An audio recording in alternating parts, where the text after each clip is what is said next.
Nation, it is Monday, these are puppies, and you're watching the Philip DeFranco Show.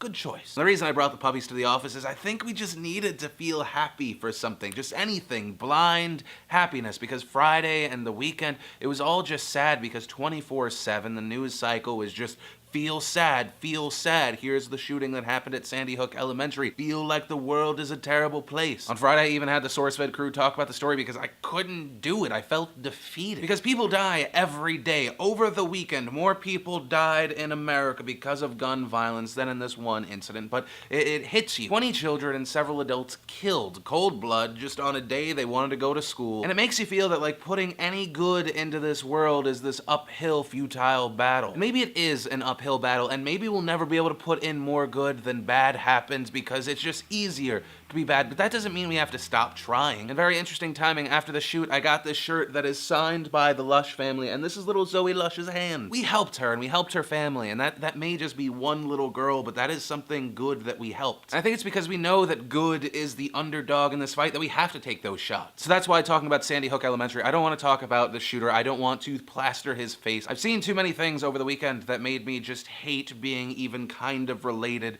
to the news, whether it was just fucking grilling like young children about what happened and putting them on TV, seeing the shooter's face plastered everywhere on TV, and that was only after they put his innocent brother's face on TV where he all of a sudden started getting death threats. It's terrible, and I want to talk about the heroes of Sandy Hook Elementary. One of the heroes was Victoria Soto, a 27-year-old teacher. It's reported her last moments were spent rushing her students into a closet when gunshots started going off. When the gunman entered her classroom, she shielded her students from incoming bullets. And the 29-year-old first grade teacher, Caitlin Roy, she survived the shooting, and because of what she did, so did 15 children. Reportedly, when she first heard gunshots, she moved her 15 kids into a bathroom, locked the door, and she told them to be absolutely quiet. And when the police actually arrived, she refused to open the door because she didn't know if people were posing as police. She didn't know what was happening. She just knew there was gunfire. She said, quote, "I told them that if they were cops, they could get the key. They did, and they unlocked the bathroom." Then the music teacher, Mary Rose Christopik. Reportedly, when the gunshots started, Mary Rose moved her class of 20 into a nearby closet and barricaded the door. But she didn't just hide. Because she was in the room with the children, she held the door closed tightly as the shooter yelled, "Let me in, let me in." Then school psychologist Mary Sherlock and the school principal Dawn Hochsprung. They were both gunned down trying to disarm the shooter. And a special ed teacher, Anne-Marie Murphy, who was found gunned down protecting her students. These people put their lives on the line for these children, and some of them did not walk away with them. That's what I want to talk about. That's what I want more of in this world. Not people like Brian Fisher, who's a spokesman for the American Family Association, who is so dense to say, why did this happen? How could God let this happen? His response is, God is not going to go where he is not wanted. To imply that the lack of Christian education in schools is that the result is 26 dead people. Oh, but he was not alone in that thought process, because even Mike Huckabee, good old Mike Huckabee, took a break from eating Chick-fil-A sandwiches to say, why should we be so surprised at the violence when we have systematically removed God from our schools? And it should be noted, he went on TV today to clarify, or I'm sorry, backpedal, explaining that increased religious presence would not have directly stopped this from happening, but that we have created an atmosphere where the only time we mention God's name is after a tragedy and not anything good, which is completely bull. Idiocy like this is what you expect to come out of the Westboro Baptist Church's mouth. Like, you understand that that's going to happen. Shirley Phelps tweeting things like, Westboro will picket Sandy Hook Elementary School to sing praise to God for the glory of his work in executing his judgment. I mean, you're talking about a group of people saying things so crazy, kind of along the same lines, that the Ku Klux Klan, the KKK, counter-protested them. It should also be noted that thanks to the awesomeness of the internet and people in general, we have to remember that people are good. Counter-protests against the Westboro Baptist Church at any of these funerals are being arranged. Link to those down below. And then, of course, there is a topic of gun control, the NRA. What will people do about guns in America? What will be done? Some people calling for a ban of all weapons. Some people saying just assault weapon ban. Some people saying don't touch our guns. One such person was Oregon State Representative Dennis Richardson, who said, if I had been a teacher or the principal at the Sandy Hook Elementary School, and if the school district did not preclude me from having access to a firearm, either by concealed carry or locked in a desk, most of the murdered children would still be alive and the gunman would still be dead, and not by suicide. And here's the deal, all sides and all arguments to this will have good points. Why? Because a good number of innocent people have died because of guns. Why not? A lot of bad guys trying to do bad things have been killed with guns. But all that being said, it does seem like the president and Democrats are going to do something about gun control. These tragedies must end.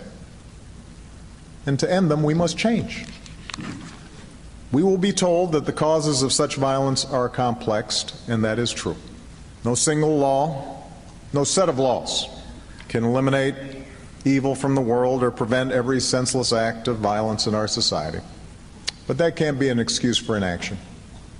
Surely we can do better than this. What remains to be seen is what laws will we see? Will we see assault weapons banned in general? Will the requirements to get a gun be more stringent? That is what we're gonna see. And Nation, that's a question I'm gonna pass on to you. What do you think should be done with guns? Keeping in mind there are already so many guns out there. I personally have a pistol at home for home safety if someone wants to hurt me or take my stuff, but how would you change the current situation, and can any law really stop crazy? A perfect example of this debate is on Friday, the same day the shooting happened in China, there was a mass stabbing. Someone stabbed 20 plus kids. Some people saying, see, you can't stop crazy, while the other side said, yeah, but there were no casualties. No one died in that attack. And I guess one of the main things I want to get out of this is love. Like, let the people that love you know that you also love them, that they are important, that they are special, that they matter, because life is very short and life is very unpredictable and the world is kind of a mean place. And that's gonna be everything that I talk about today, because I don't feel that it would be appropriate for me to mix in things that really don't matter. And of course, as always, my name's Philip DeFranco. You've just been filled in. I love yo faces, and I'll see you tomorrow.